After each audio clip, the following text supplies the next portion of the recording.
बिस्मिल्लाहिर्रहमानिर्रहीम। अस्सलाम वालेकुम नाज़रीन, आप देख रहे हैं प्रोग्राम सिटी 10। मैं हूं आपकी मेज़बान अना यूसुफ।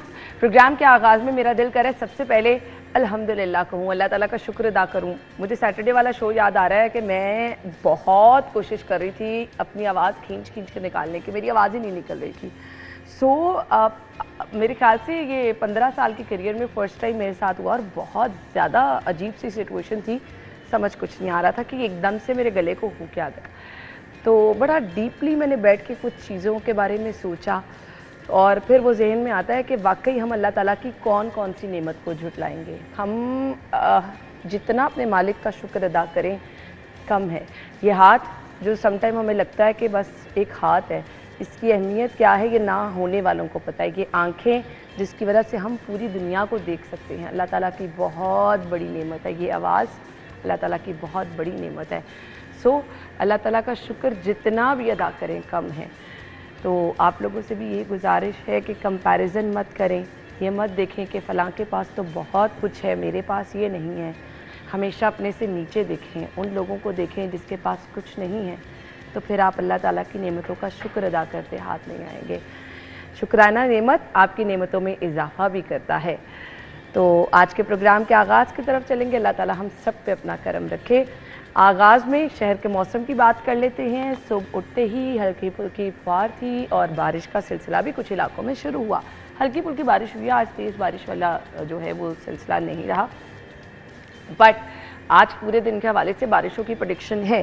टॉप स्टोरीज़ की तरफ चलेंगे। हमारे सीनियर रिपोर्टर्स हमारे साथ मौजूद हैं, आमिर रज़ा खान और वकास अहमद। अस्सलाम वालेकुम। वालेकुम अस्सलाम। आमिर भाई कुछ कहना चाहेंगे? नहीं, अच्छा मौसम है और इस मौसम में अल्लाह करे कि इसी तरह से रहे, हब्स ना होए। सुबह जब उठे तो कल वाली बारिश के बाद भी बहुत हब्स हुआ, इतना हब्स हुआ था कि मैं आपको बता नहीं सकता। मैं खुद उसका विटनेस इसलिए हूँ कि मुझे ऐसे लगता था जैसे सांस बंद होने लगा, बिल्कुल ऐसे। और ये अजीब सा हब्स था, लेकिन उसके बाद हवा चलना शुरू हो गई और सुबह फजर से आज फजर से अब तक जो है बहुत अच्छा मौसम है।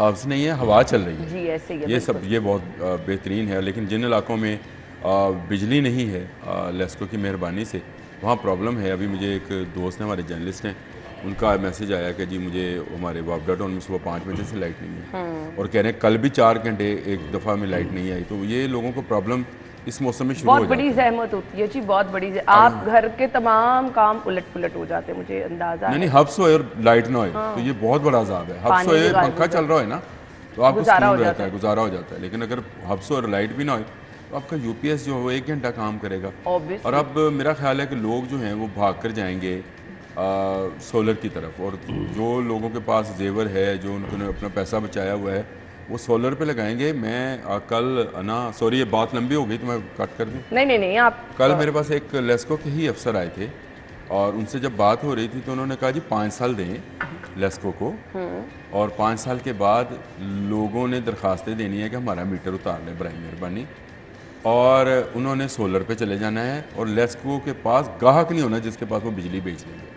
सही। वो लेस्को के वाले से कह रहे थे, लेकिन वो बात वो पूरे नेपरा की कर रहे थे, पूरे मुल्क की कर रहे थे। वो डिस्कशन थी तो उसमें वो बहुत सारी चीज़ें डिस्कस हुई थी, उसमें ये भी चीज़ डिस्कस हुई।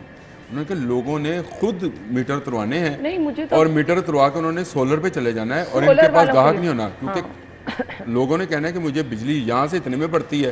बिल्कुल। मैं इससे लूंगा तो इतने में, अगर मेरी बैटरी है। ये सब चीजें लोगों ने कभी सोची नहीं थी, इन्होंने इतने महंगे बिल कर दिए, मजबूर कर दिया। अब वो कैलकुलेशन में मतलब मेरे ब्रदर इन लॉ जो हैं वो उनको बिल आया 1100 रुपया, वो भी उनका पिछला बिल है 1100 रुपया। अभी तो उन्होंने सोलर लगवा लिया तो जीरो हो गया बिल। ऐसे ही है। अब मुझे बताएं लेस्को अपनी बिजली लेकर कहाँ जाएगा, और जो आपने मुआहदे किए हैं ये बात लंबी हो जाएगी। मेरा ख्याल आप अपने इंट्रो पे थी। आप वकास की तरफ जाएंगे। वकास, ये आयशा ना सिस्टम दिखा रही थी तारों का, इंतहाई वो सीधा है। ये लेस्को का हल्की सी बारिश होती है ठप हो जाता है, हल्की सी हवा चलती है ठप हो जाता है। मेंटेनेंस के नाम पे ये बिजली बंद करते हैं सर्दियों में। ये तो कोई ऐसी ढकी छुपी बात नहीं है। इवन जितने भी बिजली सप्लाईज कंपनीज हैं वो कहते हैं कि हमारी ट्रांसमिशन लाइन जो मेजर ट्रांसमिशन लाइंस है वो भी ख़राब है।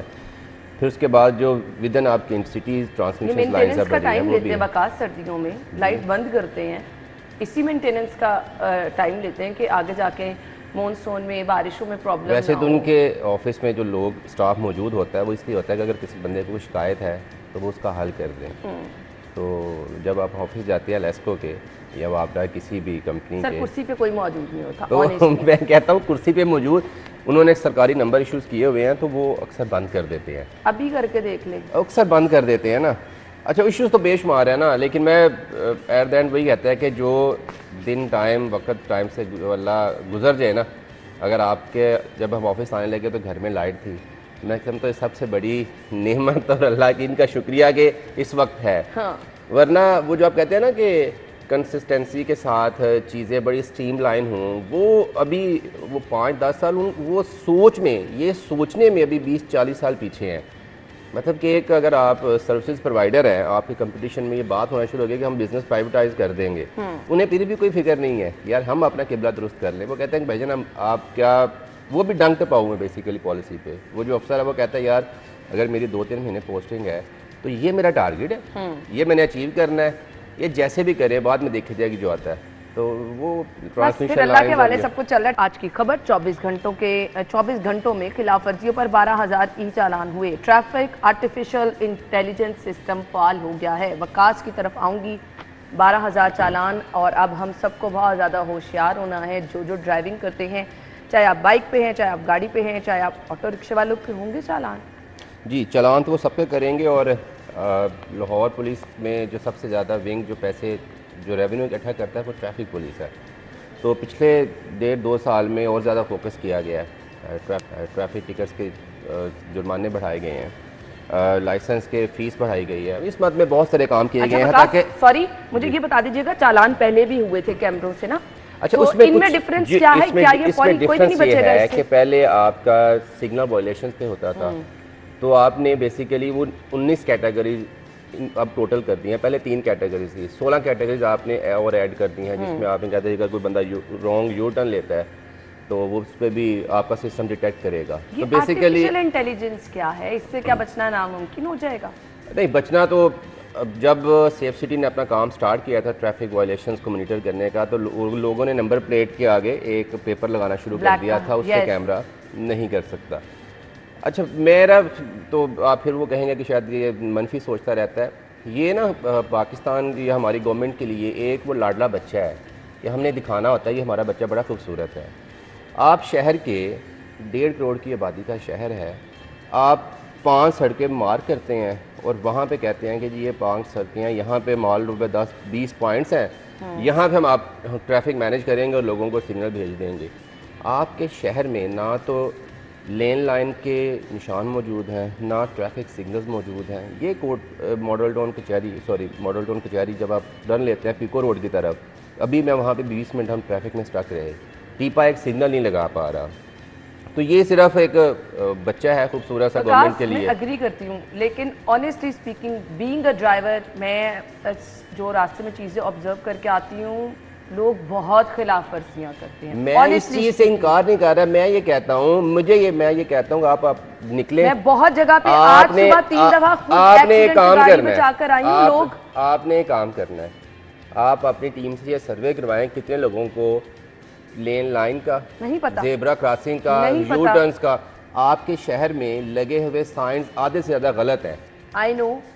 तो ये देखें ना, स्टेट जो होती है वो कहती है कि जो गलती का मार्जिन है ना वो अपने पे लेती है। यहाँ पे गलत साइन पे मतलब बहुत सारे जो पीछे बात कर रहे थे ना कि पहले फेज़ में सेफ सिटी ने क्यों रोके थे चलान, बहुत सारे चलान ऐसे आ रहे थे जिस पे मैनुअल ट्रैफिक करके या सिग्नल मैनुअल करके लोगों को गुजारा जा रहा था। अब सिस्टम को तो नहीं पता था ना कि वीआईपी मूवमेंट हो रही है, वो धड़ाधड़ चलान करते जा रहा था। मतलब मैं तो चालान से डरती, हर इशारे पे रुकती हूँ। आमिर भाई, ये दफ्तर के पास वाले सिग्नल का मसला क्या है? वो रेड हो जाए तो वो फिर ग्रीन होना भूल जाता है। ऑनेस्टली उसको कोई मसला है? नहीं, हर चौक में ऐसे ही है। नहीं ऐसे है जब आपको जल्दी होती है, पहली बात तो ये। दूसरा, मैं वकास से पूछना चाहूँगा कि कौन से सिग्नल्स गलत हैं, वो बताए। निशानदेही होनी चाहिए ना कि कहाँ गलत है कहाँ नहीं है। दूसरा, जो पहले सिस्टम था जो आपने आर्टिफिशियल का पूछा कि ये अब क्या है, डिफरेंस क्या? पहले ये है कि पहले बंदा बैठा होता था, कोई हवालदार, कोई नायक, कोई भी उसका होता होगा, वो बैठकर तो वो मॉनिटर कर रहा होता कि जिसने क्रॉस किया है उसको वो तय कर लेता था। अब ये कंप्यूटराइज्ड हो गया है। अब आपको कोई बंदा नहीं मार रहा, आपको कंप्यूटर देख रहा है कि आपने सीट बेल्ट लगाई है नहीं लगाई है, आपने हेलमेट पहना है नहीं पहना है। ये टेक्नोलॉजी ज़्यादा स्मार्ट है। और मैंने 2 दिन पहले जब प्रोग्राम में बैठा था, मैंने आपसे कहा था कि मरियम की हवावे वाले के साथ जो मुलाकात है ये अहम है इस हवाले से। दूसरी बात, ये बहुत अच्छा है। इसको पहले जब बंद किया गया था तो वो किसी इस वजह से बंद नहीं किया गया था कि सिस्टम को ये पता नहीं चलता था, क्योंकि वहाँ पे हमारे संतरी बादशाह बैठे होते थे तो उनको पता होता था कि यहाँ VIP मूवमेंट है और ये इशारा बंद किया है। अब ये आर्टिफिशियल टेक्नोलॉजी पे आ रही है और इसमें भी उस सिस्टम को बताया जाएगा कि यहाँ पे हमने खुद से इसको जब आप करेंगे उसको अनलॉक करेंगे, अच्छा एक लॉक करेंगे अनलॉक करेंगे तो सिस्टम को पता होगा। नहीं, अब अगर सिस्टम इतना इफेक्टिव लगवा लिया तो फिर तो अच्छा लाइन लेन की भी अब आप आ जाए इस सिस्टम की तरफ। तरफ। ये सिस्टम यहाँ पे भी नाकाम होगा। मुझे मेरे भांजे ने एक दफ़ा ये वीडियो भेजी कि चाइना में उसने ऐसी टैक्सीज जो हैं वो बना ली हैं जो ड्राइवर के बगैर और उसमें बच्चा भी ट्रैवल कर सकता है अपनी डेस्टिनेशन दे के और आराम से बैठ के चला जाता है। तो मैंने उसको अज़राह तफन्नुन लिखा, मैंने कहा इस टैक्सी को पाकिस्तान में लाओ, अगर ये रोबोट चिंचियों को देख के गालियाँ ना निकाले गंदी तो मेरा नाम तब्दील कर देना। आप सेम केस, आप मरियम नवाज साहबा, आप जो मर्जी टेक्नोलॉजी ले आए, आप चिंगची को नंबर नहीं लगा सकी, मुझे बताएं उसका चलान कैसे होएगा? सबसे बड़ा अजाब वो है। अब आप बताएं इस शहर में गाड़ियों की तादाद से ज्यादा चिंची हैं और जितना मुतवस्त इलाका है उतनी ज्यादा चिंची हैं। जिस इलाकों की आप बात कर रहे हैं ये इसने बिल्कुल, वकास ने इतनी अच्छी बात की कि इन्होंने 5 रोड रखे हुए हैं जिसको ये उसकी वो सर्जरी करके, प्लास्टिक सर्जरी करके, मैंने पहले भी जिक्र किया था, वो मरियम साहबा को दिखाते हैं के अंडर वही 4 हर वज़ीर आला को दिखाते हैं कि ये मार रोड है, ये जेल रोड है, ये फिरोजपुर, ये देखें जी हमने ये लगा लिया सिस्टम। आए मुल्तान रोड पे नहीं आएंगे, आए किसी और रोड पे नहीं आएंगे। फिरोजपुर रोड का भी एक पोर्शन है जो कि मॉडल टाउन तक आता है, उससे आप आगे चले जाए तो कोई किसी को पूछने वाला नहीं है। आप ये जो ये शंघाई ब्रिज है इसके नीचे अगर चिंची और रेड़ियाँ देख लें तो आप कहेंगे कि लाहौर साफ सुथरा लाहौर है, या साफ सुथरा पंजाब का जो नारा है वो है। मैं वैसे ही बात कर रहा हूँ, अगर आप लोगों ने ये चिंचियों को नंबर लगा लिए ना तो मैं समझूंगा ये आपकी आर्टिफिशियल टेक्नोलॉजी भी बड़ी कामयाब हो जाएगी। लेकिन अगर आप चिंचियों को नंबर नहीं लगा सके, बिल्कुल वकास ने ठीक कहा, कोई आर्टिफिशियल सिस्टम जो है आपके नंबर को डिटेक्ट नहीं कर सकता। मैं अपने बहुत सारे दोस्तों को जानता हूँ, बहुत सारे लोगों को जानता हूँ जिन्होंने अपना एक नंबर जानबूझकर उसको मिटाया हुआ है। थोड़ा सा वो आपको जो 6 है वो 0 लग रहा होता है, जो 5 है वो आपको 6 लग रहा होता है। ऐसे ही कौन सा आर्टिफिशियल टेक्नोलॉजी सिस्टम है जो उसको पकड़ेगा? फिर इसके अलावा एक और बात यह है कि जब ये सेफ सिटी का जो कॉन्सेप्ट आया था ना, तब पाकिस्तान में दहशतगर्दी बहुत ज़्यादा थी, तो हमने दहशतगर्दी को काउंटर करने के लिए हमने सर्वेलेंस सिस्टम इंट्रोड्यूस करवाया था। अब आप शहर में होने वाले क्राइम की बात ना, अभी आपने स्टोरी नोट की है, आगे जाने हैं, मैं तो बहुत सारे क्वेश्चंस मेरे ज़हन में है ना। नहीं, आप पहले इसी पे रहें, आप सेफ सिटी जाएं, आप कहेंगे कि मेरी ये वारदात हुई है, मेरी ये हमदर्द चौक से अगले चौक में, ना ना ना ना, आपको कहेंगे कि हमारे तो कैमरे नहीं चल रहे।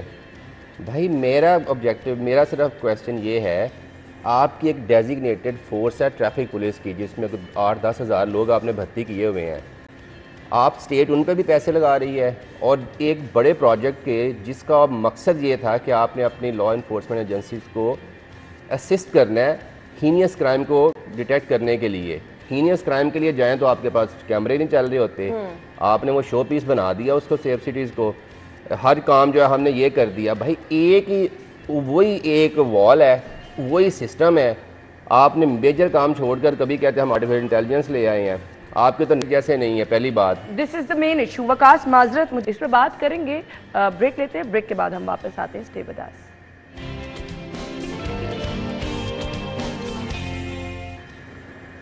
Welcome back once again. Jamaat Islami ख़वातीन की जानिब से एहतजाज किया जा रहा है। अच्छा जी, एक तरफ ट्रैफिक भी सुस्त रवि का शिकार थी, दूसरी तरफ मैंने एक्सा से जानने की कोशिश की है कि प्लान इनका क्या है, इससे एहतजाज का असर क्या होगा। आमिर भाई, देखिए एहतजाज का असर तो होता है, और दूसरी बात यह है कि ये सियासी एहतजाज है जो जमात इस्लामी ने लॉन्च किया। आज ख़वातीन का जलसा है रावलपिंडी में, और हाफ़िज़ नईमुर रहमान साहब ने कॉल दी हुई है। अगर ये ख़वातीन यहाँ से जा रही हैं, 50-60 ख़वातीन होंगी जो नज़र आ रही थी मुझे स्क्रीन पर, मुझे नहीं पता ये कितनी होंगी, 2 से 3 बसें होंगी। गवर्नमेंट जाने दें इनको। देखिए एहतजाज करना सबका हक है, लेकिन उस एहतजाज में आप रास्ता बंद करें। आज सुबह के वक्त में वो मुल्तान रोड का वो एरिया, क्योंकि मैं जानता हूँ मेरी रहाइश उस तरफ ही है, मैं जानता हूँ वो कितना बिजी रोड है और उस पर कितनी लोगों की प्रॉब्लम हुई होगी। रास्ता बंद करना, उस पर अहादीस मौजूद हैं कि इसका कितना बड़ा गुनाह है, और ये ख़वातीन निकाब पहने उस हदीस के ख़िलाफ़ लोगों को तंग कर रही हैं, और कह ये रही है कि हम लोगों की सहूलत के लिए कर रहे हैं। बिल्कुल आप जाना चाहती हैं, आप आराम से, कमर्शियल बसें हैं, 2-2, 3-3, 4-4 करके आप 50 लोग हैं, 25 बसों में इस्लामाबाद रोज़ 400 बसें जाती हैं लाहौर से इस्लामाबाद और इस्लामाबाद से लाहौर आती हैं। आप चली जाएँ आराम से। अगर आपको अव्वल तो गवर्नमेंट में भी ये इतनी सेंस तो होनी चाहिए, उन्होंने जलसा रखा हुआ है, जाने दे, जलसा करने जा रहे हैं।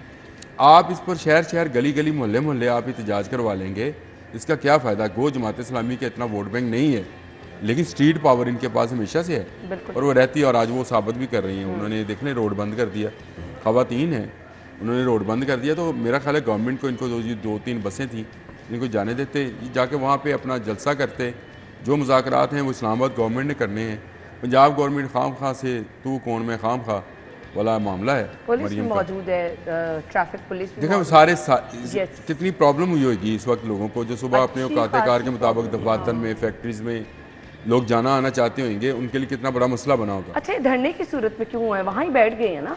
अगर आप वो इसलिए कि जब इजाज़त दी जाए, तो ये 2-3 बसें हैं, इनको इजाज़त दी जाए। मेरा ख्याल है इजाज़त दी जाए, और अगर इजाज़त नहीं मिलती तो इनको एक साइड पर मुजाहरा करना चाहिए। इनको भी बाकी दुनिया से सीखना चाहिए कि पुरअमन मुजाहरा होता क्या है। जब ये कह रही है पुरअमन मुजाहरा है, हमें पुरअमन मुजाहरा नहीं, ये पुरअमन नहीं है। जब आप रोड ब्लॉक करते हैं तो इसका मतलब है कि आप ऑफेंस कर रहे हैं, आप मुल्की कवानीन को तोड़ रहे हैं, तो आप ये पुरअमन ना कहें इसको, आप ये कहें हमारा वायलेंट है, हम वायलेंस की तरफ जा रहे हैं, हो सकता है हम पर लाठी चार्ज भी हो जाए। मैं तो दुआ गो हूँ कि शायद इससे एहतजाज से वाकई महंगाई कम हो जाए। बहुत बड़ा मसला है ये आवाम का। वकास, महंगाई कम हो जाए, महंगाई तो कम नहीं होनी, लेकिन ये चले ज़्यादा ही होगी, मुझे वो एक कंट्रीब्यूट पेट्रोल लग जाना मजीद। एग्जैक्टली सही कहा आपने। इसी डर से लोग बाहर नहीं निकलते। आमिर चले वो अपने तौर पर एक कंट्रीब्यूशन कर रहे हैं। पाकिस्तान में ना कुछ जो पॉलिसीज़ बड़ी तसलसल के साथ चलती हैं, उनमें से एक ये है, कोई भी हुकूमत हो कि वो इस्तराब रखना है उन्होंने माशरे में ना, प्रोटेस्ट नहीं करने देना, ठीक है। वही पुलिस होती है, बस हुक्मरान बदल जाते हैं, पॉलिसी सेम चलती रहती हैं। जैसे आमिर भाई ने बात की, अगर वो प्रोटेस्ट करना चाह रहे हैं, जिस दिन का उन्होंने प्रोटेस्ट अनाउंस किया तब से लेके आज तक, मतलब आपने स्टेट रिसोर्सेज इसलिए लगा दें हैं कि हमने उनको निकलने नहीं देना। जिस दिन उन्होंने इस्लामाबाद जाना था, आपने 400-500 बंदा पकड़ा, उनके लिए आपने नाकाबंदी की, गाड़ियाँ, फ्यूल, रिसोर्सेज आया किए, पकड़ के आपने, और रात को फिर जी आप मुझे आप वादा करें जी आप नहीं जाएंगे, उन्होंने कहा जी अल्हम्दुलिल्लाह इंशाल्लाह मैं नहीं जाऊँगा, छोड़ दिया। भैया आपने एक्सरसाइज की क्यों? वो मुज़ाकरात के नतीजे में छोड़ा है, आप छोड़ दिए सारे। आपने वही कहा ना कि जी आप जैसे वो तबलीगी जमात नहीं करते, आप अल्लाह से वादा करेंगे आप तबलीग पे जाएंगे। सेम पुलिस ने कहा कि जब हमें यकीन दिलाएं कि आप इस्लामाबाद नहीं जाएंगे। तो पहली बात तो ये है कि गवर्नमेंट को क्या ये प्रोटेस्ट करने से क्या गवर्नमेंट गिर जानी है, या इस्लामाबाद से उन्होंने कुछ वहाँ से चीज़ें उखाड़ के वापस ले आनी है? नहीं करनी ना। तो एक तो जानना चाहिए। दूसरी बात यह है कि बदकिस्मती से हमारी जो रियासतें है ना और इंतज़ामिया है वो है बेहिस, गूंगी, बहरी। आप 20 दिन बैठे रहे एक साइड पे होके, आपको क्या आके ये भी नहीं पूछेगा कि आप क्यों कर रहे हैं, क्यों बैठे हुए हैं, क्या मसला है आपको। तो इसलिए जब कोई नहीं सुनता तो फिर लोग ये करते हैं कि जब तकलीफ़ होगी। अब ये आपने बात की ना कि पुलिस आ गई, सारे लोग आ गए, ये पता क्यों आई हैं? जो लोग ट्रैफिक में फंसे होंगे ना, उन्होंने 15 पर कॉल्स हो रही होंगी कि भाई ये ट्रैफिक है। तो पुलिस ने, उन्होंने क्या किया, रियासत ने कि जी मेरी रिस्पॉन्सिबिलिटी थी कि जी मैं आ गया हूँ, मौजूद होना है, देखो मैं यहाँ पे हूँ, मैं उनको कोशिश कर रहा हूँ, खड़े कोई फर्क नहीं पड़ता। तो ये बेसिकली मुझे तो लगता है कि पाकिस्तान में आने वाली हुकूमतों के को ना ये समझ आ गई है कि पब्लिक को ना इंगेज रखना है आपने। वो सोचे ही ना इस चीज़ से बाहर, सारा दिन ट्रैफिक में फंसे रहें, महंगाई के बारे में सोचते रहें, कल ये सोचें कि एहतजाज तो नहीं कहीं और जगह पे। तो आपने खाम खा, किसी को नहीं पता था कि जमात इस्लामी इस्लामाबाद में कोई धरना दे रही है। पिछले 5-7 रोज़ से मीडिया पे पकड़ धकड़ पे आपकी रेजिस्टेंस वाली सोच ने वो घर घर उस प्रोटेस्ट पे भिजवा दी है। आपने कहा था यहाँ पे क्यों कर रहे हैं? हुआ ये कि जब उन्होंने पकड़ धकड़ की तो हाफिज़ नईम साहब ने कहा कि जी आप जहाँ पे हैं वहीं पे प्रोटेस्ट कर दें। तो आपने एक छोटे से उनके सियासी पावर शो को एक मुल्क गिर जो है वो नहीं, ये तरना बना दिया है। तो ये इस्लामाबाद जा रही थी आज खवातीन का जलसा वहाँ पे मरी रोड के ऊपर, और मरी जाने वाले जो हजरात हैं वो इस वक्त इतने परेशान और तंग हैं कि उनको कोई रास्ता वे आउट नहीं मिल रहा कि वापस लाहौर जाना है या इस्लामाबाद या किसी और शहर में जाना है। उनको वापस चले तो गए छुट्टियों के चक्कर में। मैं कह रहा हूँ कि सारी हुकूमतों में यही सिस्टम है, ये पॉलिसी तसलसल के साथ चलती है। अच्छा, हाफिज़ नईम रहमान ने अच्छा फैसला किया कि उन्होंने कहना मान लिया कि इस्लामाबाद में धरना नहीं देता, मैं पिंडी में दे लेता हूँ। अगर उनसे कहा जाता तो शायद हो सकता है रवात और पीछे और पीछे आ जाते हैं। मानने वाले बंदे हैं हाफिज साहब। नहीं जी, हमने ब्रेक की तरफ जाना है। मौजूदा सिचुएशन ये है, आपको बताने का मकसद ये है कि अगर आप मुल्तान रोड के हिस्से में जा रहे हैं तो ऑल्टरनेट रास्ता इख्तियार कर ले परेशानी से बचने के लिए। हाँ, मंसूरा के अच्छा सर, मंसूरा नहीं, आपको पीछे आगे लंबी लाइन अगर आप जाना चाह रहे हैं तो मुल्तान रोड की तरफ आज सफर ना करें ताकि आप परेशानी तो घर से ना निकलें, छुट्टी कर लें। ये बहुत अच्छी बात। तनख्वाह कटा के बैठ जाए एक दिन की, वकास अच्छा मशवरा दे रहे 3 दिन की। अगर मैंने क्या, अगर बगैर तलाक के 3 दिन की। मुझे ब्रेक का कहा जा रहा है, ब्रेक के बाद आते हैं।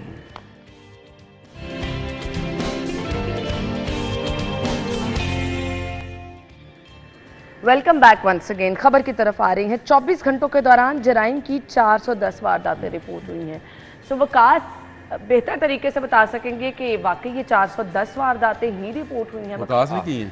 नहीं, क्राइम रिपोर्टर है। खुदा का खौफ खाएं आप बेहतर तरीके से मतलब सीरियसली इसमें 2 ऑप्शंस हैं, ऑप्शन आपने चूज करना है। आप सरकारी मौका सुनना चाहते हैं कि अवामी मौका सुनना चाहते हैं? सहाफती मौक़िफ़ सुनना चाहते हैं। गुड। चलें, ये जिस दिन बहुत शहर में अमन सुकून हो ना, तब इतनी वारदातें रिपोर्ट होती हैं। और जिस दिन पुलिस ऑफिसर लोग अपने घर में जिस दिन पुलिस वाले ये समझे ना कि आज शहर में बहुत क्राइम हुआ है, तो फिर आप उससे अंदाज़ा लगा लें कि ये यहाँ तक ये कहते हैं कि नॉर्मल है, कोई बात नहीं है। खैर एक पर्सपेक्टिव में वो बात सही भी है कि अगर देखें वो तकरीबन 1.5 करोड़ आबादी का शहर है और फिर आपके मुल्क की हालात इस तरह से हैं, तो इतनी वारदातें तो बनती हैं।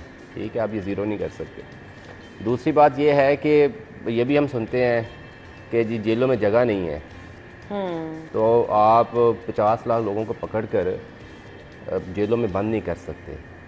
तो बेसिकली जैसे हम पहले बात कर रहे थे ना कि हम हमारा मुल्क डंक टपाओ पॉलिसी पे चल रहा होता है।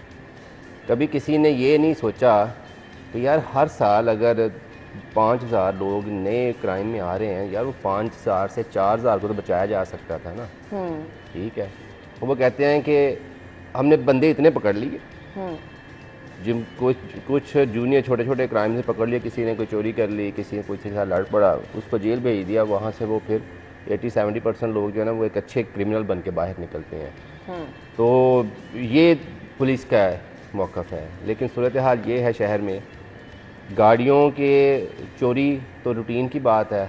अब लोगों ने सोचा कि मोटरसाइकिलों से पेट्रोल निकालना भी शुरू कर दिया। अब पहले इशू ये होता था ना कि आपने गाड़ी को लॉक करना है, बाइक को लॉक करना है, एक डबल लॉक कर लेना ताकि चोरी ना हो। अब लोगों ने ये सोच करना भी शुरू कर दिया है कि पेट्रोल निकालना शुरू कर दिया है, टायर उतार के लिए जाते हैं। ठीक है, तो ये जो गैंग्स अभी पिछले दिनों बल्कि लाहौर पुलिस में तारीख में सबसे ज़्यादा जो इनकाउंटर्स हुए हैं और पुलिस ऑफिसर्स ये कहते हैं कि देखिए जी हमने क्राइम को कंट्रोल कर लिया, क्योंकि आपने बंदे इतने मारे हैं, टायर इतना फैला दिया। लेकिन उसका नतीजा क्या निकला है कि वो मे भी 5-7 दिन लोग जो हैं वो लाहौर में वारदातें नहीं करेंगे, लाहौर के आउटस्कर्ट्स में चले जाएंगे, शेखपुरा में, कसूर में चले जाएंगे। तो आप अपनी जुरिस्डिक्शन से क्राइम को निकाल के बेसिकली बंदे को दूसरी जगह पे फेंक रहे हैं कि भाई मेरे इधर नहीं करना, बाहर कर ले। क्राइम कम कोई नहीं हो रहा, फिगर्स को आप आगे पीछे करके ऊपर नीचे करके। पर अभी तक जितने पुलिस ऑफिसर्स आए ना, तो उनसे कभी क्राइम के बारे में पूछो ना तो बड़ा तसल्ली बख्श जवाब देते हैं। इतनी आबादी में ना, इतने हमारी आबादी का शहर है, क्राइम की रेशो इतनी है, तो ये तो मैडम कोई बात नहीं। मैं यही तो कह रहा हूँ ना कि उनके लिए वो कहते हैं ये तो वो तो एक अपनी आबादी देखें, वो तो एक और बात भी कहते होंगे ना, अगर देखें अगर क्राइम नहीं होगा, इश्यूज नहीं होंगे, तो पुलिस वाले क्या करेंगे, पुलिस स्टेशन में क्या करेंगे। तो क्राइम तो है। ठीक है, मुझे क्या लगता है, शायद आप अग्री करें, हमारे यहाँ ना सजा जजा का निज़ाम नहीं है। मंथली रिपोर्ट लेने का आमिर भाई कोई सिस्टम नहीं है।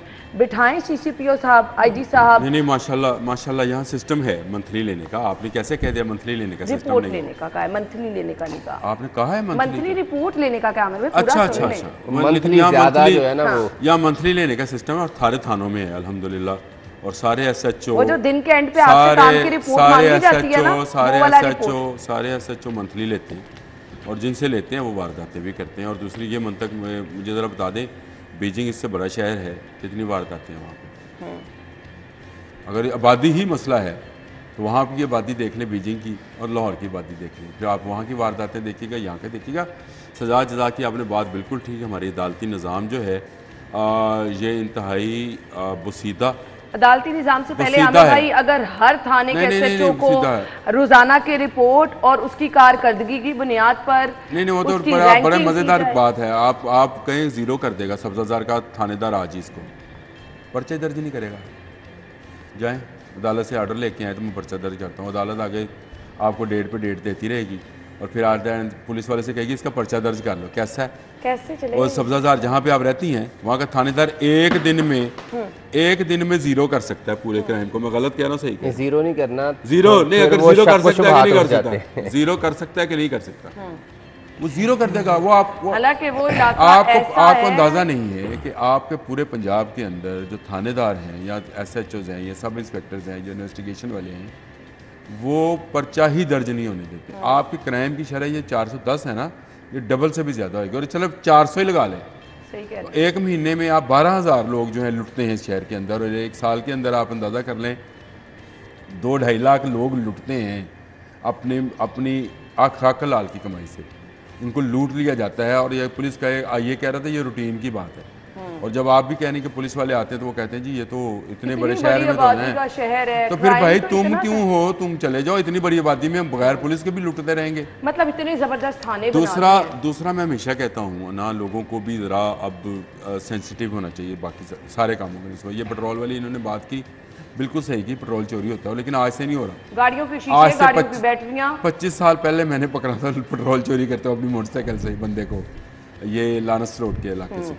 वो बेचारा नशेई था और वो पेट्रोल का नशा करता था, पेट्रोल चोरी का बनता था, कहता उसका बनता था। ये देखें, ये है क्राइम की हमारी सेंस कि जी लुटना तो बनता है, इतनी बड़ी आबादी है, आप लुटें, आपको कोई नहीं। और दूसरा सीसीपी साहब ने कल भी कोई मीटिंग की है टेक्नोलॉजी के ऊपर।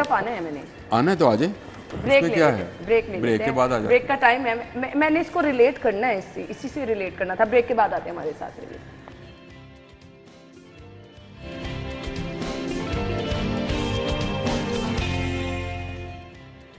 Welcome back. अच्छा जी, सीसीपीओ की ज़ेर सदारत इजलास, रिवायती वर्क कल्चर से छुटकारे के लिए जदीद टेक्नोलॉजी का इस्तेमाल। और इसके साथ साथ पहली खबर को भी मैं थोड़ा सा रिलेट करना चाहूँगी। हमारा शहर बन गया सेफ सिटी। मरियम साहिबा की मुलाकात हुई हवावे कंपनी के ऑनर के साथ। ये सेफ सिटी आमिर भाई? देखिए, सेफ सिटी तो नहीं है। पहली बात तो ये है कि सेफ सिटी बनाने के लिए शहरियों को भी उसी तरह से तावन करना चाहिए। मैं ये नहीं कहता कि हर चौराहे पे, वो इसने बिल्कुल बात ठीक की थी, कैमरे ख़राब हैं, लेकिन जिसके पास भाई 2 करोड़ का 5 करोड़ का घर है वो 30,000 के कैमरे। मैं हमेशा ये बात कहता हूँ, पता नहीं क्यों समझ नहीं आती लोगों को। आपकी गलियों में हर घर में लोगों ने लगाए हैं, नहीं लगाए, मोस्टली नहीं, चंद लोगों ने लगाए। यानी मेरे अपने इलाके में जहाँ पे मैं रहता हूँ इस वक्त वहाँ प्लॉट की कीमत ही 2 करोड़ रुपये के करीब होगी, और उस पर अगर घर बन जाए तो वो 3-3.5 करोड़ रुपये का हो जाएगा, अगर 10 मरले का ही होगा, ज़्यादा हो जाएगा। उस पर अगर 30,000 का कैमरा किसी ने नहीं लगवाया हुआ। लगवाते क्यों नहीं है जी? क्यों कैमरा लगवाइए, हमें बिजली खर्च होएगी या इस पे आएगा। आप मुझे बताएं, मेरे मोहल्ले में बाइक चोरी हुई तो वो मेरे घर पे आए कि हमें ज़रा CCTV दिखवा दें, चोर कैसे लेके गया। अपने घर पे उन्होंने फिर भी कैमरा नहीं लगवाया। कितनी अहम चीज़ थी। बिल्कुल, अगर लगवाया हो तो चोर की नज़र में होएगा कि हर दुकान के बाहर एक कैमरा लगा है, हर घर के बाहर लगा है, तो पकड़े जाएंगे। और इसको फिर इंटीग्रेटेड किया जाए सेफ सिटी के साथ, तब ये सेफ सिटी बनेगा। घरों के कैमरों को, घर के अंदर कौन सा कैमरा कह रहा हूँ फिर भी मैं आपके भाई बेडरूम के अंदर या ड्राइंग रूम के अंदर, मैं तो स्टिल कह रही हूं, कैमरों की बात नहीं कर रहा हूँ। घर के बाहर कैमरा लगा होता है जी, घर के बाहर गेट के ऊपर लगा होता है कैमरा। घर में लड़ाई पड़ जाएगी। आपके 2 कैमरे गेट के बाहर लगे होते हैं। और इसको इंटीग्रेटेड करने से मतलब ये नहीं कि हर वक्त एक बंदा बैठ के आपको देख रहा होगा। जब आप उस पर करेंगे तो वो सारे कैमरे वो खोल लेगा, उस गली के 8-10 कैमरे जो उस घरों में लगे हैं उसको खोल लेगा और उसकी फुटेज देख लेगा। Is it possible? इतनी बड़ी आबादी वाला शहर है जी, इसमें पॉसिबिलिटी है। चंद इलाकों में जहां है वहां तो करें ना, चलें कुछ इलाका तो सेव करें कि नहीं करेंगे आप, और उसको सेफ सिटी के साथ इंटीग्रेटेड करेंगे कि नहीं करेंगे। सेफ सिटी के अपने कैमरे भी चलने चाहिए। ये बिल्कुल वकास ने अच्छा पॉइंट आउट किया था कि इनके अपने कैमरे बंद होते हैं, वो भी कैमरे ऑन करें। और दुकानदारों से जो इनके कैमरे चोर ले जाते हैं, इन्होंने किसी को क्या बचाना, इनकी बैटरियां ले जाते हैं। कैमरा क्या करना है, किसी कैमरा बहुत सस्ती चीज होती है, इनकी बैटरियां लेके गई, बहुत दफा लेके गई, बहुत दफा हुआ है। तो ये चले कुछ ना कुछ तो फर्क पड़ता है। कुछ पकड़े भी गए लोग ये भी हमें नहीं कहना चाहिए। अब दाता साहब वाला जो सारा इंसिडेंट था, हाँ, उसके दहशतगर्दों का वो सारा नेटवर्क जो था वो इसी कैमरे की जरा ये सीसीपीओ की जदीद टेक्नोलॉजी पे है, पता नहीं कौन सी जदीद टेक्नोलॉजी वो यूज़ करना चाह रहे हो, क्या इस्तेमाल करना चाह रहे हैं और किस तरह से ये पॉइंट्स हैं विकास ही बताएंगे। मुझे जो समझ आई है कि उन्होंने कहा है कि जो इनके इंचार्ज साहब आने वो ज़रा तेज़ हो जाएँ, इनसे पॉइंट्स लें, तो जिसने पॉइंट्स बनाने हैं अपने मुतल्लिक की वो आपको क्या गलत सही पॉइंट बना के देगा। वकास ज़्यादा बेहतर। मिलते गिलते रहने से ना आपस में रवाबत अच्छे होते हैं, बंदे को समझने में। देखें आज का जो एसपी है वो कल का सीसीपीओ है, ठीक है, जो आज सीसीपीओ उन्होंने 2 साल रिटायर हो जाना है, तो इसलिए ये ज़्यादा मीटिंग्स जो हैं कोऑर्डिनेशन बहुत ज़रूरी होती है। मतलब हमें आप चेक करें कि आपको लास्ट टाइम आपके बॉस से कब मुलाकात मीटिंग हुई थी, तकरीबन वो अब तो खैर वो अब हमारे बॉस रहे नहीं हैं, तो फिर भी रूटीन में महीने 2-3 बाद एक टारगेट आपको दिया जाता है, उस पर आप एवेल्यूएशन करते हैं। मुझे आज तक ये समझ नहीं आई कि ये सुबह शाम दोपहर वाला जो मीटिंग वाला है ये क्या निकालना होता है। देखें आप अपना टाइम वेस्ट कर रहे हैं, अपने रिसोर्सेज वेस्ट कर रहे हैं और एट द एंड बैठ के करते क्या हैं। और उस दौर में जब आपके पास वीडियो लिंक्स की फैसिलिटीज़ मौजूद है, आपके पास व्हाट्सएप मतलब ऑनलाइन फैसिलिटीज़ आपके पास सारी मौजूद हैं, वायरलेस का एक कम्युनिकेशन निज़ाम आपका मौजूद है, लेकिन बदकिस्मती ये है हमारे मुल्क की कि जिसका जो काम है वो करता नहीं है, वो दूसरे काम में वो ज़्यादा कंफर्टेबल फील करता है। पुलिस का काम लॉ एंड ऑर्डर है, लोगों का तहफ़्फ़ुज़ करना है। यहाँ पर बदकिस्मती ये है कि पुलिस ना तो अपना काम करती है, दूसरा ये है कि वो शहरी मुद्दई देखती है, ऑनलाइन आपके एफआईआर ना वो मुद्दई देखती है, वो ये देखती है कि लुटने वाला कौन है। नहीं, लेकिन अगर वकास साहब सीसीपीओ जो है ये हमारा से लेट से हमारा से ये पूछ ले व्हाट्सएप पे या वीडियो लिंक पे कि क्या सूरत हाल है, किस तरह से आप लोग काम कर रहे हो, क्या हो रहा है क्या नहीं हो रहा, तो ये खबर बनेगी। ये जो 3 कॉलम खबर आपने लगाई हुई है ये खबर नहीं बनेगी, तस्वीर नहीं छपेगी, मिलते जुलते तस्वीर भी नहीं छपेगी, कलर मिलते रहने से तस्वीर भी नहीं छपेगी। कहते हैं जी मेल जोल से मोहब्बत बढ़ती है, एहतराम के रिश्तों में जो है वो मज़ीद उसमें मजबूती होती है। और टेक्नोलॉजी की आपने बात की सीसीपीओ साहब ने, तो पुलिस का जो सारा निज़ाम है कोर्ट में वो होता है एविडेंस पे। आप जो 80% क्राइम है जो उन स्पॉट्स पे हुआ होता है जहाँ पर सेफ सिटी की एक्सेस है, यहाँ तो सेफ सिटी के कैमरे मौजूद नहीं होते, यहाँ वो ख़राब होते हैं, तो एविडेंस नहीं मिल पाते। तफ्तीशी बेचारा क्या करे। पुलिसिंग का सारा निज़ाम जो यहाँ पे मौजूद है वो वहाँ पे 2 ही बंदे हैं, एक आपका ASI और एक आपका सब इंस्पेक्टर है, ठीक है, तीसरा इंस्पेक्टर मिला लें। इन तीनों बंदों को आप देखें, वो जो बेचारा ASI है ना वो मोटरसाइकिल पे लेके जा रहा होता है मुल्ज़म को पेश करने के लिए, या फिर मुल्ज़म से कह रहा होता है कि यार गड्डी करा चलिए है, कोर्ट जाना है ना, ठीक है रिक्शा करा ला है। तो बेसिकली जो पुलिसिंग का जो बेसिक यूनिट्स है ना, जो बेसिक स्ट्रेंथ है, उस पर हमने कभी फोकस ही नहीं किया। मुझे तो समझ क्योंकि ये निज़ाम जो है ना, खूबसूरत थाने बना के फ्रंट डेस्क बना के अंदर वही सब कुछ हो रहा है, वो कल्चर नहीं आप ये जो पुलिस जिन कवानीन पर अमल दरामद है ये हमारे नहीं है, ये तो जब हम गुलाम थे अंग्रेज़ के तब के हैं, वही सोच वही रूल्स हैं, उसी तरह से ट्रीट करते हैं हम राया को। आई विश कि आईजी साहब इस पर भी तवज्जो दे सकें, क्योंकि ये हालात बहुत बुरे। आईजी साहब से पैसे ले लें आप। नहीं, मैं तो रिक्वेस्ट वेलफेयर के लिए बहुत बहुत शुक्रिया आप लोग के वक्त के लिए। नाज़रीन हेडलाइंस के बाद ज्वाइन करते हैं।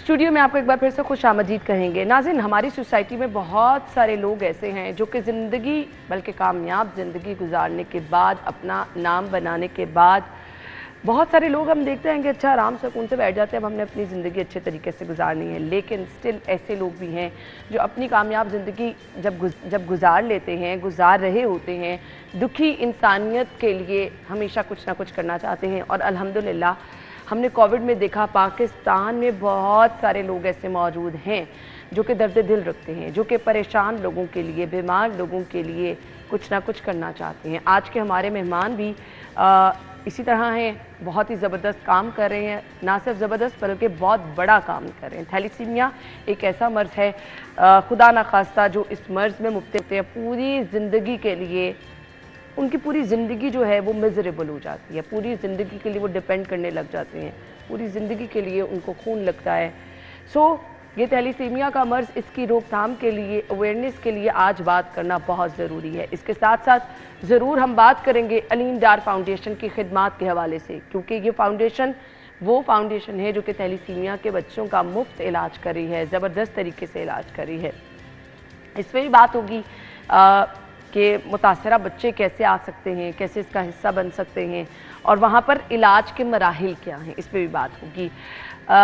जिन मेहमान का मैं तारुफ आपसे कराना चाह रही हूँ, अलीम डार, जो कि पाकिस्तान क्रिकेट का फ़ख्र हैं। अपना नाम उन्होंने माशाल्लाह बहुत ज़बरदस्त तरीके से बनाया, सब लोग मोतरफ़ भी हैं, लेकिन दूसरा काम जो कर रहे हैं वो मेरे ख्याल से उसका जिक्र अगर ना किया जाए तो बिल्कुल भी अच्छा नहीं होगा। हमारे साथ अलीम डार साहब मौजूद हैं, जो कि फाउंडर हैं अलीम डार फाउंडेशन के। अपने मेहमान को वेलकम करेंगे। अस्सलाम वालेकुम जी। वालेकुम। Thank you so much. सबसे पहले तो मैं आपको खराज तहसीन पेश करना चाहूँगी। नो डाउट आज की सोसाइटी में इतनी हसल बसल है, लोग अपनी ज़िंदगी गुजार रहे हैं, मतलब किसी के पास, किसी के लिए अपने रिश्तेदारों के पास जाने के लिए टाइम नहीं है, समटाइम तो फैमिली के लिए लोगों के लिए टाइम नहीं है। इतनी मुश्किल और मसरूफ़ ज़िंदगी आज की हो चुकी है, इतना टाइम निकाल के लोगों के लिए काम करना। तो मुझे सबसे पहले तो ये बताएं, बेसिकली आपको ख्याल कैसे आया कि आपने थैलीसीमिया के बच्चों के लिए कुछ करना है? बिस्मिल्लाहिर्रहमानिर्रहीम। जैसे आपने बोला, अच्छा बोला कि अल्लाह ताला ने बहुत लोगों को रिस्पेक्ट दी होती है असल में कि आप ह्यूमनिटी के लिए क्या क्या करते हैं, अपने इंसानियत के लिए क्या करते हैं। तो मेरे माशाल्लाह 25 साल हो गए एम्पायरिंग में, और अभी भी 1 साल है और ये मेरी फाउंडेशन के लिए। और मेरी भी ख्वाहिश थी कि मैं एक फार्म हाउस बनाऊं और वहाँ रेस्ट ऑफ लाइफ गुजारूं, जो मेरी ख्वाहिश थी। फिर मैंने सोचा जो अल्लाह ने मुझे रिस्पेक्ट दी है इस प्रोफेशन में, इतने वर्ल्ड रिकॉर्ड मेरे पास हैं, तो इंसानियत के लिए मैंने क्या किया। तो मैं इन बच्चों के साथ तकरीबन थैलीसीमिया के बच्चों के साथ तकरीबन 7 साल से मैं इन्वॉल्व हूँ। इनके लिए मैं ब्लड इकट्ठा करता था।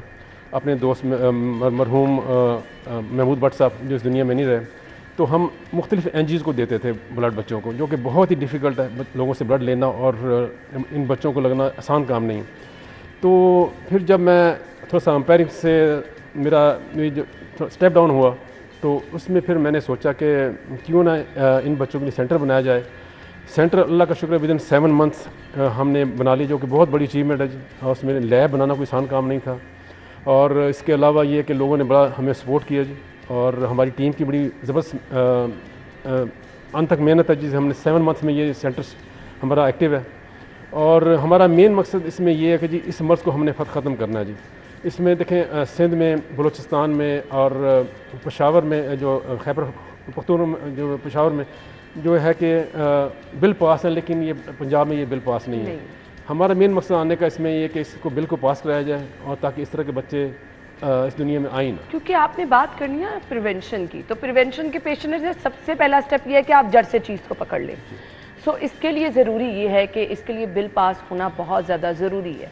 सो हमने जिक्र तो इस चीज़ का बार बार करना है कि हमने बचाव मुमकिन बनाना है। उसके बाद अगला स्टेप, फाउंडेशन आपने बना ली, इसको चलाना बहुत बड़ा काम होता है, क्योंकि इलाज नहीं आपने रोकना, बड़ी रिस्पॉन्सिबिलिटी होती है उसको चलाना।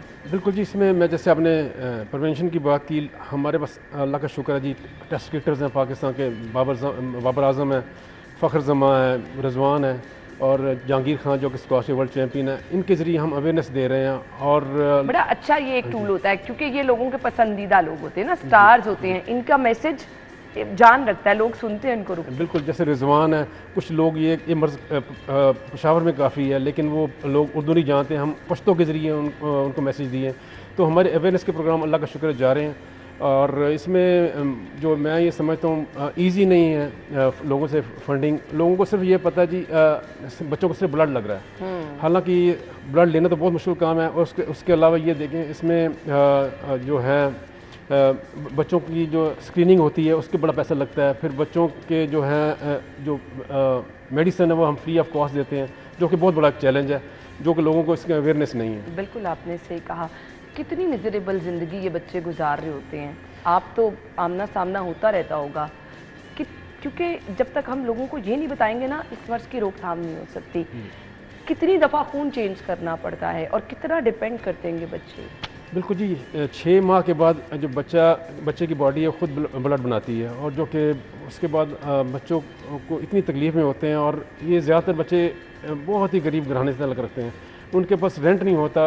अल्लाह का शुक्र है कि हम उनको बच्चों को जो है उनके पेरेंट्स को रेंट भी देते हैं। रहीम यार खां से हमारे पास 2 पेशेंट आ रहे हैं बच्चे, तो वो उनको हम ये कि 12,000 का सिर्फ रेंट ही है आने जाने का, तो वो उनके लिए इजी नहीं है। फिर 15 दिन के बाद बच्चों को ब्लड लगता है, कुछ बच्चों को 1 महीने के बाद ब्लड लगता है, जो कि बड़ी ही टफ़ लाइफ है। और मैं समझता हूँ कि मैं यही रिक्वेस्ट करूँगा कि जितनी भी एनजीओ ये काम कर रही हैं वहाँ जाके देखें, जितने भी डोनर हजरात देखेंगे कितनी टफ ज़िंदगी ये गुजार रहे हैं बच्चे सारे। बिल्कुल।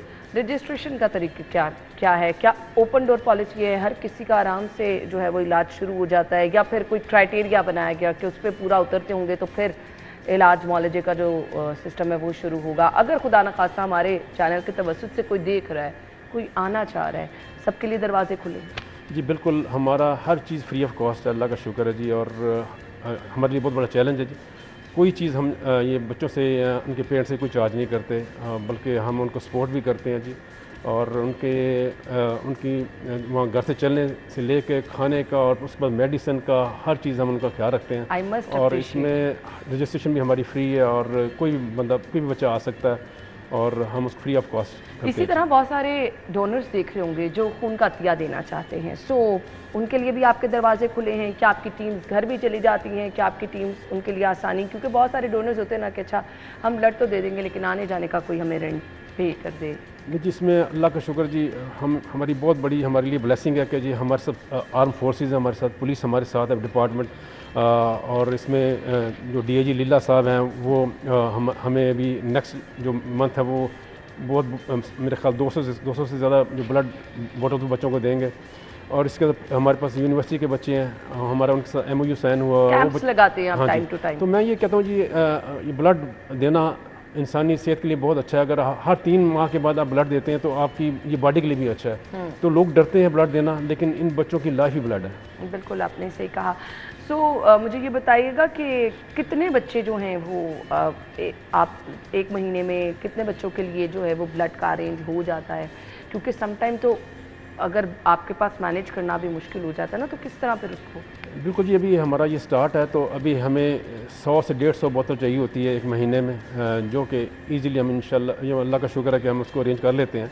और इसमें हमारा नेक्स्ट जो कैंप है वो अब एक फैक्ट्री उसमें वहाँ एक्सपेक्टेड है कि 200 से ज़्यादा बोतल हमें हो जाएंगी।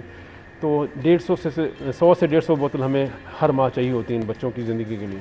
ठीक, उसके बाद जो लैब में आके उसको टेस्टिंग के मराहिल हैं, ऑब्वियसली उससे भी अच्छे खासे आपके पैसे लग जाते होंगे, क्योंकि वो बड़ा सेंसिटिव मसला होता है ना कि आपने जो स्क्रीनिंग वगैरह का अमल करना है, फिर वो बच्चों को ब्लड लगना है। बिल्कुल जी, ये बहुत बड़ा चैलेंज है जी। और इसमें स्क्रीनिंग बहुत ही अहम है, क्योंकि जो हम ब्लड लेते हैं उसके सबसे पहले विदिन 6 आवर हम उसके कंपोनेंट बनाते हैं। इसमें जो वाइट सेल अलग करते हैं, ब्लड अलग करते हैं, उसकी स्क्रीनिंग के वो भी काफ़ी कॉस्टली है। उसके बाद मशीन्स जो हैं काफ़ी हैवी किस्म की मशीनें जो आपकी लैब में चाहिए होती हैं, तो वो आपको ये है कि स्टेट ऑफ आर्ट जो लैब की ज़रूरत होती है इसके लिए। उसके लिए अल्लाह का शुक्र है विदिन 7 मंथ हमने ये कि 4.5 करोड़ रुपया इकट्ठा किया लोगों से, और हमने लैब बनाई।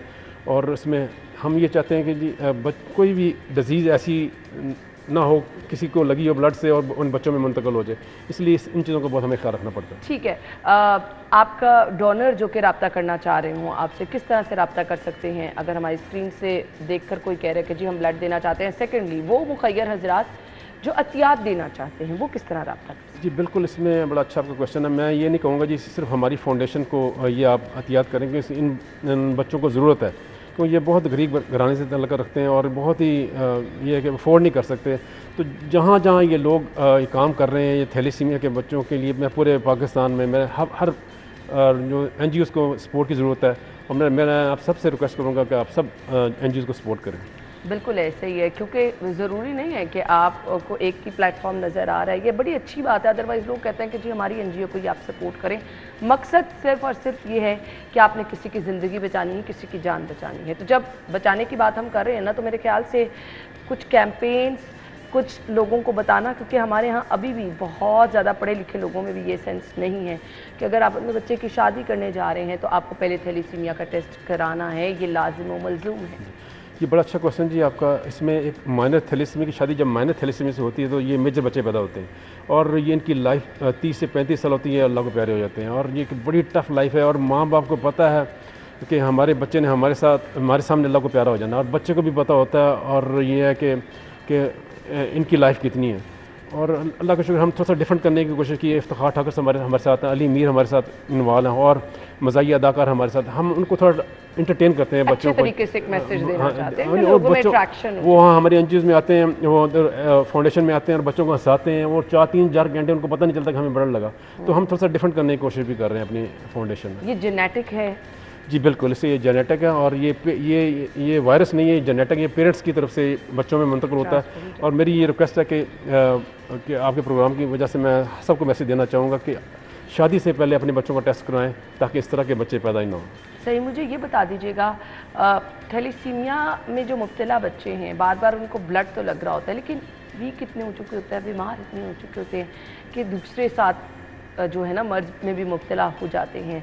फिर अद्वियात, फिर उनकी डाइट वगैरह, लोगों के लिए तो पॉसिबल नहीं है कि इन सब चीज़ों को साथ लेके चल सके। जी बिल्कुल टफ़ है, बहुत टफ़ है उन ख़ासकर पेरेंट्स के लिए। और मुझे देख के मैं दिल रोता है कि जब उनके पेरेंट्स होते हैं और बच्चे रो रहे होते हैं, उनका चेहरा जब देखते हैं, और ये कि आप वो सीन आप देख नहीं सकते, तो बड़ी टफ़ लाइफ है जी इनकी। और मैं समझता हूँ ये बहुत मुश्किल है उन पेरेंट्स के लिए। कुछ हमारे हाँ ऐसे लोग भी हैं जिनको पता ही नहीं कि उनके बच्चे थैलीसीमिया का शिकार हैं, तो किस तरह किसी को पता चल सकता है? बिल्कुल जी, हमें काफ़ी लोगों को पता है कि माशा आर्मी के जनरल्स हैं, और डॉक्टर भी ख़ुद भी डॉक्टर हैं, हस्बैंड भी डॉक्टर हैं, लेकिन बच्चे थैलीसीमिया के मरीज़ हैं, उन्होंने अपना टेस्ट नहीं कराया होता। तो ये मैं समझता हूँ बहुत ज़रूरी है, और अवेयरनेस बड़ी ज़रूरी है, जो कि हम लोगों को पता ही नहीं होता ये थैलीसीमिया है क्या। तो ये बॉडी का जो है, जो ब्लड का डिसऑर्डर है जो बॉडी में होता है, जो कि हम टेस्ट नहीं करवाते, और उसके बाद जो हम किस कर्म से गुजरते हैं, इसका अंदाज़ा लगाना बहुत बिल्कुल अंदाज़ा, क्योंकि ये एक ताहयात जब तक बच्चे की ज़िंदगी है तब तक की एक रोग बन के रह जाता है। अलीम डार फाउंडेशन इसके अलावा किन किन शोबों में काम कर रही है? बिल्कुल, जिसमें हम फ्री एम्बुलेंस हमने स्टार्ट की है, अभी लाहौर से स्टार्ट की है, और इसमें फ्री ऑफ कॉस्ट हम लोगों को ये सर्विस प्रोवाइड करते हैं। किसी का खुदा न खासा किसी डेथ वगैरह हो जाए, हम फ्री ऑफ कॉस्ट उनको देते हैं। इसके अलावा जो फ्यूचर का हमारा जो ज़्यादा दूर नहीं है, हमारा प्लान है कि हम लोग जो बच्चे जिनके पास डिग्रीज़ हैं उनको हम फ्री जो है टेक्निकल फ्री एजुकेशन हम दें, ताकि वो अपनी फैमिली को संभाल सकें। ये हमारे फ्यूचर के प्लान हैं। आई मस्ट अप्रिशिएट, क्योंकि यहाँ पर बहुत ज़्यादा ज़रूरत है हमें इस चीज़ को आम करने की। हाथ का हुनर आप जिस बच्चे को सिखा देंगे वो कहीं मार नहीं खा सकता। तो मेरे ख्याल से बहुत सारे बच्चों को, बहुत सारे स्टूडेंट्स को इस चीज़ की ज़रूरत है।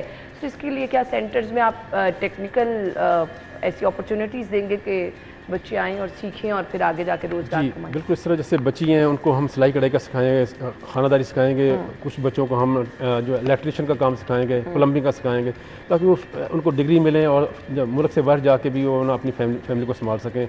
जैसे आपको पता है मुल्क में बड़ी बेरोज़गारी बढ़ रही है, तो टेक्निकल बंदे को होना बड़ा ज़रूरी है। तो इंशाल्लाह इस पर हमारी वर्किंग जारी है, और इंशाल्लाह ये हमारा काम ज़्यादा दूर नहीं है इंशाल्लाह। ठीक है, फाउंडेशन में क्या बच्चों को एडमिट रखते हैं? ये इंतज़ाम भी है कि ब्लड लगा और फिर घर भेज दिया जाता है? नहीं जी, अभी नहीं है, तो आगे फ्यूचर में हम सोच रहे हैं कि उनके लिए कोई, अब जैसे मैंने बताया रहीम यहाँ से जो आ रहे पेरेंट्स, वो कह रहे जी हम 6 माह का बच्चा है, कह रहे जी आप बच्चा अपने पास रख लें। तो वो अभी हमारे पास फैसिलिटी नहीं है। अब इंशाल्लाह ये फ्यूचर में हम बड़ी जगह लेंगे, वहाँ हम ये सोचा कि इस तरह के बच्चे हैं जिनको 15 दिन के बाद ब्लड लगता है और बड़ी दूर से आते हैं, तो उनके लिए जगह भी दी जाए उनको। क्या लाहौर के अलावा दूसरे शहरों में भी आपने फाउंडेशन खोलने का प्लान बना रखा है? जी बिल्कुल, मौलाना तारिक जमील साहब के बेटे यूसुफ जमील आए थे मेरे पास। वो करीब तलम्बा में काफ़ी बच्चे हैं जो इधर लाहौर आते हैं, मियाँ चन्नू में आते हैं। तो हमारा जो नेक्स्ट हमारे से उनके साथ MOU साइन हुआ कि जी वो हमें जगह देंगे, तो जो नेक्स्ट सेंटर हमारा होगा इंशाल्लाह वो तलम्बा में होगा। उससे बाद हम एक पेशावर में जाएंगे इंशाल्लाह। आप देखें कि आप अच्छा काम करने का सोच लें तो आपके साथ लोग मिलते जाते हैं और वो कतरा कतरा मिलकर दरिया बनता जाता है। और आप इस सिलसिले को अगर शुरू करते हैं तो आप देखें अल्लाह ताला आपके लिए कितनी आसानियाँ पैदा कर देता है। देखने वालों के लिए सर आपका मैसेज क्या होगा? बस मैं यही कहूँगा जी, सबसे ज़्यादा ज़रूरी जो आज के प्रोग्राम में यही कहना चाहूँगा कि थैलेसीमिया का टेस्ट कराना बड़ा ज़रूरी है। और मैं आपसे लोगों से कहूँगा कि ये जिस कर्ब से ये बच्चे और पेरेंट्स गुजर रहे हैं, अपना ये टेस्ट ज़रूर करवाएं। अपनी इसमें कुछ जो है ना पेरेंट्स अपनी बच्चियों का टेस्ट करवाने से घबराते हैं कि ये अगर इसमें पॉजिटिव निकल आया तो वो उस बच्ची की शादी नहीं होगी। असल में वो नहीं कि उसके बाद क्या में ना ये कुछ चीज़ें ऐसी बन चुकी हैं ना कि आप लोग डरते हैं, पता नहीं मेरी बच्ची की शादी ना रुक जाए अगर कुछ ऐसा हो जाए। सो वो सारी ज़िंदगी का अजाब भुगतने से, परेशानी भुगतने से बेहतर है कि आप किसी दूसरे ऑप्शन की तरफ चले जाएँ, क्योंकि बाद वाला मसला औलाद का दुख किसी से नहीं देखा जाता। तो आज का ये मैसेज भी है, और इसके साथ साथ वो मुखय्यर हजरात, वो डोनर्स अगर जिनकी वजह से किसी की ज़िंदगी बच सकती है, उनको इस कार्य खैर में बढ़ चढ़ कर हिस्सा लेना है। अलीम डार फाउंडेशन का साथ दे, बाकी दूसरी NGOs फाउंडेशन जहाँ कहीं पे भी आप किसी बच्चे की हेल्प करना चाहते तो ज़रूर बढ़ चढ़ कर इसमें हिस्सा लें। सर आपके वक्त का शुक्रिया, थैंक यू सो मच। हम ब्रेक के बाद आपको ज्वाइन करें।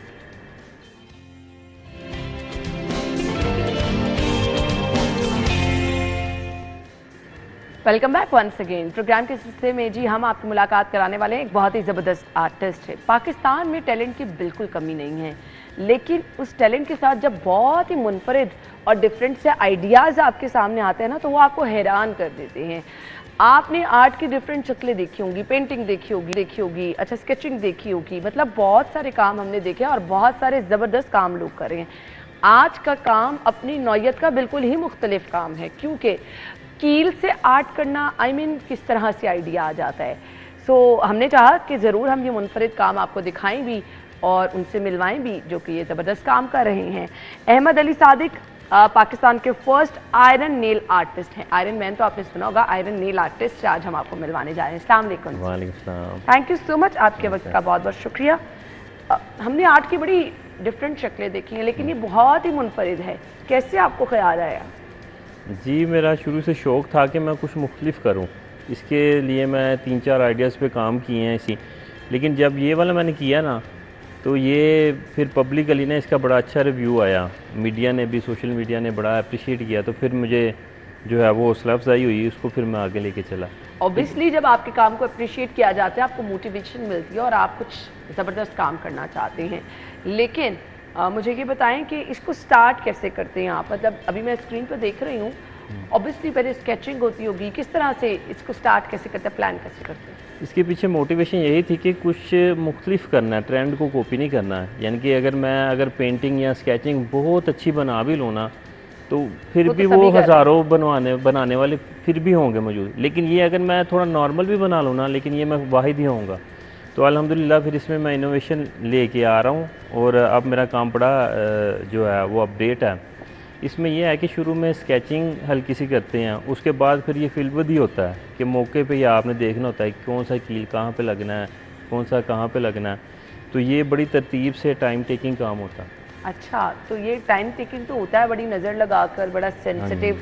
आपने बताया कि यह थोड़ी से करने वाला काम है। सो कभी ऐसा नहीं होता कि नज़र लगा के कर रहे हैं, सर दर्द होना शुरू हो गया? हाँ जी, अक्सर ऐसे ही होता है कि सारा दिन मैं 9 बजे शुरू करता हूँ, रात को 9 बजे बस करता हूँ कंटिन्यूसली काम। हाँ जी। ओहो। तो वो फिर ये है कि अक्सर जो है बैठ के वो कमर दर्द भी, सर दर्द इस तरह होता है, लेकिन ये है कि ये मेरा पैशन है और अब अल्हम्दुलिल्लाह प्रोफेशन भी है, तो फिर ये मैं इसको टाइम देता हूँ। ये एक पिक्चर कितनी देर में कंप्लीट होती है?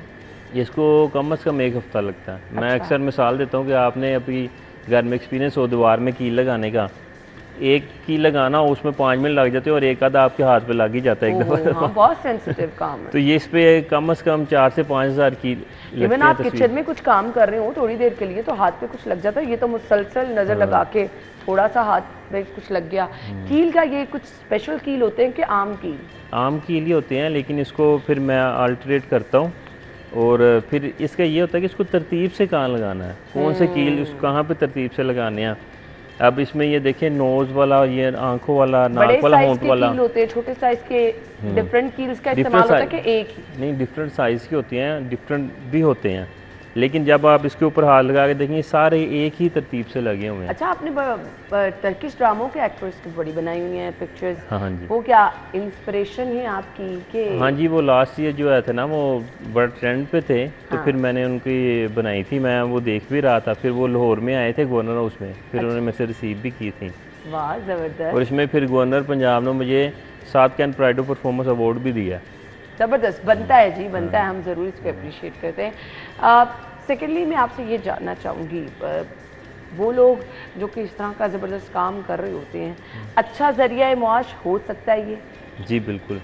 इसमें यह है कि मैं अब अल्हम्दुलिल्लाह मैं कोई जॉब नहीं कर रहा, यही मेरा पैशन है और यही प्रोफेशन है। पहले मैंने 4 साल जॉब भी की है, लेकिन उसमें ये है कि इसको हार्डवर्क जो होता है ना, वो हम शुरू से सुनते आ रहे हैं कि हार्डवर्क करना है, लेकिन अब ये हो रहा है कि हार्डवर्क के साथ स्मार्ट वर्क भी करना है आपने। यस।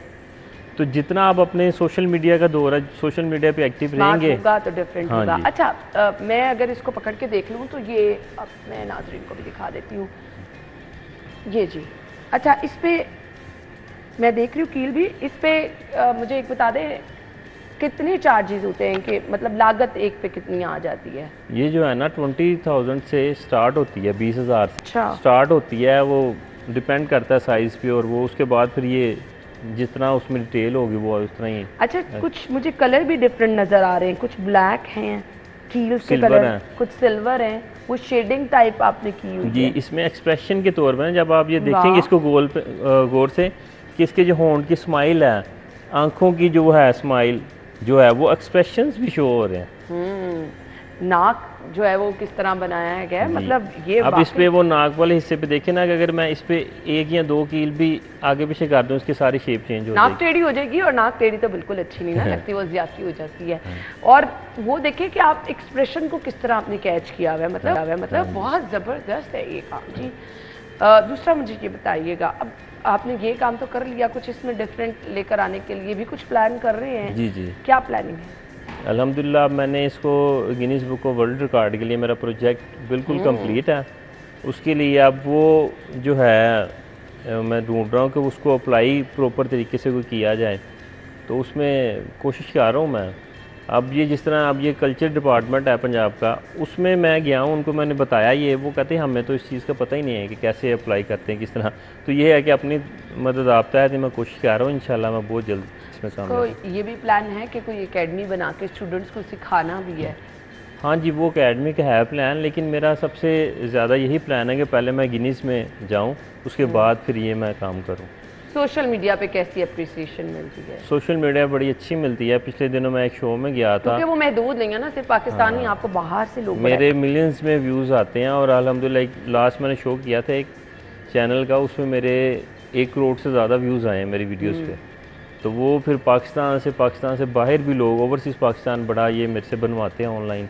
अच्छा, तो वाह बड़ी ज़बरदस्त। तो फिर आप प्रॉपर इनको फिर हाँ जी, अच्छे खासे पैसे भी बन जाते होंगे। जी जी, तो मेरे ख्याल से ये तो फिर आगे भी आपको लोगों को सिखाना चाहिए, क्योंकि बहुत सारे हमारे यहाँ आर्टिस्ट ऐसे हैं जो कुछ डिफरेंट करना चाहते हैं, तो अच्छी चीज़ है, लोग इसमें आ सकते हैं। वही ना मैं कहा कि मेहनत करें, और मेहनत के कॉपी बाद किया कभी किसी ने आपको? क्योंकि सोशल मीडिया में जब आप ट्रेंडिंग में आ जाते हैं ना, लोग पसंद कर रहे होते हैं, तो फिर आपको देख के लोग इंस्पायर होकर चीज़ें कॉपी भी करना हाँ, कॉपी करने की कोशिश करते हैं, लेकिन ये काम ऐसा है कि ये कॉपी भी करना बड़ा मुश्किल है, क्योंकि इसमें पहले आपको स्केचिंग का एक्सपर्ट होना पड़ेगा। होने के बाद फिर आपको जो ये वाली जो है, मुझे 3-4 साल हो गए हैं अब आगे मैं ये स्टेज पे पहुंचूं। जब मेरा पहला आर्ट था और इस आर्ट में ज़मीन आसमान का फ़र्क है। तो इसमें जो है ना, ये बड़ा एक मेहनत वाला तो काम है, लेकिन बड़ा ना सब्र वाला भी है। मैं खुद कई दफ़ा हर रोज करके थक नहीं जाते कि बीच में स्टेज? कई दफ़ा खुद जब मुझे थोड़ा काम इमरजेंसी वाला होना या ज़्यादा जिस पे काम करना हो, तो मैं खुद उकता आ जाता हूँ। जिस तरह ये वाली पोर्ट्रेट है, इसमें इतनी डिटेलिंग है, उसके बाल, उसके ये जो ज्वेलरी है, उसकी नोज़ है, इसके देखें इधर एक तिल है, वो तक मैंने डिटेल दी है। तो वो कई दफ़ा खुद भी उकता आ जाता हूँ, फिर थोड़ी रेस्ट करके फिर इस तरह करता हूँ। तो ये काम जो इतना टाइम टेकिंग है कि वो कॉपी करने वक्त बिना कोई सोचता है कि मैं कॉपी कर रहा हूँ। कोई ऐसी पिक्चर जिसको देख के लग रहा हो कि ये मेरे लिए चैलेंज है, ये मैं मुश्किल से बना सकूँगा, और वो चैलेंज एक्सेप्ट करना? वो चैलेंज होती है, जिस तरह अब ये वाली जो पिक्चर है, ये भी बड़ी चैलेंजिंग थी कि इसमें उसके एक्सप्रेशन भी हैं, फिर बालों की डिटेल भी है, ज्वेलरी की डिटेल भी है, होंठ और नोज़ की जो है वो भी बड़ी डिटेल है। तो इस तरह की पिक्चर जो है ना बड़ी चैलेंजिंग होती है, और वो मैं बड़ा एक्सेप्ट करता हूँ, चाहे मुश्किल हो, लेकिन मैं करता हूँ एक्सपीरियंस। ठीक हो गया जी। फ्यूचर प्लान्स क्या हैं, आगे क्या करना है? फ्यूचर प्लान्स यही हैं कि मैं इस आर्ट को जो है वो ज़्यादा से ज़्यादा वो लोगों तक, दुनिया तक पहुँचाऊँ। और ये है कि जो ये आर्ट है ना, हम समझते कि ये हमारी सकाफ़त है, ये है नहीं, एक बहुत बड़ी इंडस्ट्री है। जिस तरह मैं बता रहा हूँ कि मैं एक इंडिविजुअल हो के बाहर से लोग बनवाते हैं, तो ये हमारी इकोनॉमी में भी बहुत बड़ा हिस्सा दे। एग्जैक्टली। अगर हुकूमत इस पर सिर्फ तवज्जो देनी है, क्या कि प्लेटफॉर्म मुहैया करना, कोई फंड कोई इस तरह की चीज़ें नहीं करनी, सिर्फ ये है कि अगर इस पर तवज्जो दी जाए, इधर आर्टिस्ट लोग बैठ के काम करें, बाहर से लोग बनवाएं, जिस तरह अमेजोन है, इस तरह करके हम उसको कितना वैल्यू करते हैं। आसानी दे दें। कभी अपनी पिक्चर बनाने का ख्याल नहीं आया? ख्याल आता है, लेकिन वो है कि नहीं बनाई नहीं अभी तक। चिराग तले दे रहा अभी तक, लेकिन ये है कि मैं इंशाल्लाह बनाऊंगा। वो इसमें यह है कि अब मैं जिस तरह काम करता हूँ, मैं ये है कि अगर मैं अपनी बनाऊँ तो फिर ये नहीं कि सिंपल एक तस्वीर बना लूँ, वो फिर मैं बड़ी मुख्तलिफ तरीके से बनाऊँ, कोई बड़ी सारी, कोई उसमें कोई रिकॉर्ड शिकार्ड बने, वो बस इस वजह से देर हो रही है। चलें जी, गुड लक फॉर दिस, और हम आपके काम को ज़रूर अप्रिशिएट भी करेंगे और आपको मज़ीद आने वाले दिनों में कामयाबी के लिए भी आपकी दुआ को है। बहुत बहुत शुक्रिया आपके वक्त के लिए। हम ब्रेक के बाद आपको ज्वाइन करेंगे।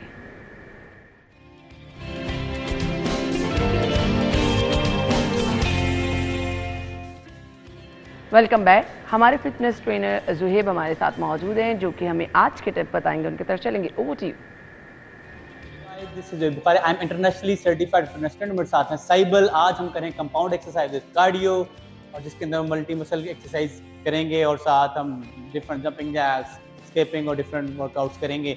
सबसे पहले हम स्टार्ट करेंगे मार्च से, वार्म अप करेंगे। 1 2 3 एंड गो। 10 9 8 7 6 5 4 3 2 and 1। ओके, सबल फर्स्ट एक्सरसाइज हम करेंगे कैटरबेल स्विंग्स। ये मल्टी मसल एक्सरसाइज है, शाबाश, जिसके अंदर आपके क्वाड्स, आपके हैमस्ट्रिंग, आपके ग्लूट्स, आपके लोअर बैक, आपका shoulder, interior deltoid, middle deltoid and posterior deltoid use हो रहा है। और अगर आप घर पे कर रहे हो और आपके पास कैटरबेल नहीं है, तो ये एक्सरसाइज आप डंबल के साथ भी कर सकते हो, इस तरह ग्रिप करके इसको उठा सकते हो आप। शाबाश साइबल, कितने रैप्स हो गए आपके? ओके फाइन, ठीक है।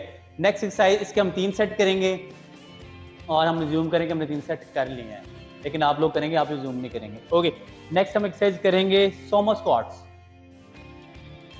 सोमो स्क्वाट्स भी मल्टी मसल एक्सरसाइज है, शाबाश। 10 रैप्स करेंगे इसके। 10 9 8, शाबाश। 7 बहुत अच्छे। 6 5, ठीक है, शाबाश। 4 posture of pride, very good, शाबाश। 3 2 एंड 1, शाबाश। ओके, नेक्स्ट एक्सरसाइज हम करेंगे सिंपल स्क्वाट्स, बल्कि इसको स्क्वाट को थोड़ा सा अपग्रेड जाते हैं, जंप स्क्वाट करेंगे, squat and then jump. 10 reps करेंगे। 1 2, परफेक्ट। 3 4, फेस इस तरफ कर लें जरा। 5 6, ठीक है।